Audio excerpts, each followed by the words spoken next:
Hello mga kamosa! May bagong chika tayo. But before anything else, hi nga pala sa aking mga chika loves at mga besh kong expired. At sa mga beshing ko, Kenneth Dora. Yes, ayan, may bagong chika tayo. Latest po. Dahil si Rita Gabiola, aka Bajaw Girl. yes, ayan, nag-post siya sa social media at ito yung pinost niya. Total, gusto naman niya yung ganito kami. Sige, Oo. palagi niya ako sinasabihan na badyaw, mabaho, at saka bobo daw po ako. Wow, nakakasad naman yun. Baka naman ang bango-bango niya, kaya lang pambutiki yung lalaki, di ba? Tsaka si Jerry. Para pumuti na lang sa gluta. Oo, para pumuti na sa gluta. Nakita Oo. mo naman yung Yung dati niya picture, dati di niyang ba? picture. Tapos ang lakas mang Kiora. Oo. Di ba? Akala mo ng kagwapuhan ka, para ka namang sangkayaw, char. Mga tipong Ang gano'n. butiking ano. Oo, butak yung Nakakapit sa tasa dingding. na naka-recover, tapos Yes. nabuhusan ng pinturang puti. Char! Mga tipong gano'n. Char lang ha. Char lang po. Eh kasi nakakaasar, di ba? Oo. Ayaw sana namin mang-okray, pero grabe naman yung ginawa mo. Oo. At take note, ito pa ay ina ng iyong anak. So anong Kaya masasabi mo sa mga ganyang klaseng mga eksena?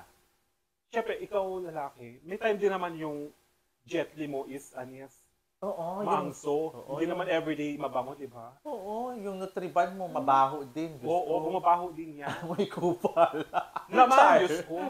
Kailangan din ng washing. Oo. Siyempre, turuan mo na yung asawa mo ng washing since nabadyaw siya. Siguro yung kung saan siya lumaki is nakasanayan niya na Huwag washing. jugas. Kaya ginuka mo yung alis niya is makyauti. Makyawala ever so. Amoy bagoong, amoy dinay. Yes. Char, tagang mahimatay ka. May matay ka talaga dahil. Oh, ayun. So, dapat talaga naman, turuan mo. Since Oo. na ikaw naman ay nasa Maynileño Kineso, di ba? True. Taga Maynila ka, turuan mo yung partner mo na si Badyaw Girl. Ayan, di ba? Saka ikaw naman, girl, maging fair naman tayo kay Jerry. Oo. Since na pumasok ka nga sa PBB, di ba? So, naalam yung kuto-kuto, Kineso. So, dapat lesson learned yun. At Di saka, ba? girl, since na maisip ka na naman at hindi ka na bata, hindi ka na minor, nasa tamang edad ka na, Oo, tamang nagpakarat-karat nga, pag-iisip, may anak na nga. papakarat-karat ka na, di ba? Oo. At na, Li- nijurapan ka naman ever. Linis din ang kipay Sana all beshi pag talaga. may time, di ba? Oo. Bakit kung ganun? Ganon, di ba? Hindi yung sa bahay ka lang, pero pinababayaan mo na yung sarili mo, Mm-mm. di ba? Mm. Pero siyempre, ang tao, gusto rin nila na yung partner nila is Mabango. yan. Baka di hindi na na-take ng lalaki na Kung meron ka kiyala. namang anias, shoot sa chilo-chilo. Siyempre, ang dami naman deodorant dyan, maglagay ka, di ba? May pang-wash, yung Oo. per wash by Madam Kilay. Naisingit.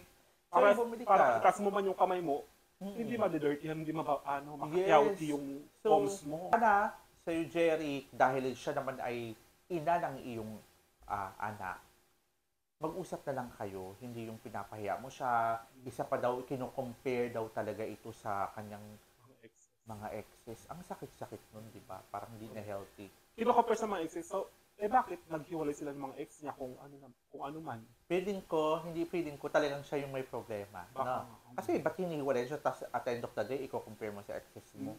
O, di ba?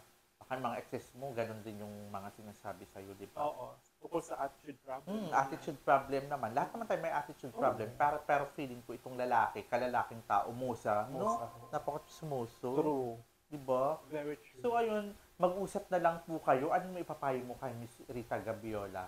Parang ayaw na kasi niya sa lalaki eh. Ako mag-move on na lang, di ba? Bata ka pa, marami namang lalaki dyan. Saka Oo. may anak naman siya, di ba? Kaya move on. Siguro, hindi pa tamang panahon ngayon para magkaroon ka ulit ng partner. Pero, maano naman yan. Yes, at this May is tamang the right panahon. time. Ito Oo. yung tamang panahon para Oo. matuto kang maghugas ng tipay. At jugas ng shili-shili ever. Oo, yung mga tipong ganun. Tapos yung mga kuto-kuto mo, girl. Di ba? Oo. Meron naman dyan, Diyos ko. Oo, mag-lice-alis ka o Oo, kaya ang gawin mo, lice-alis. pariban mo para magkanda Blower mo araw-araw. Masigpay-sigpay, di ba? Yung mga Masigpay-sigpay kuto ng at alis. lisa mo. Isa rin. Ganun. Oo, di ba? Ayan. Okay, ayan. Sana, yan, may matutunan lang kayo. Okay, bye! Bye!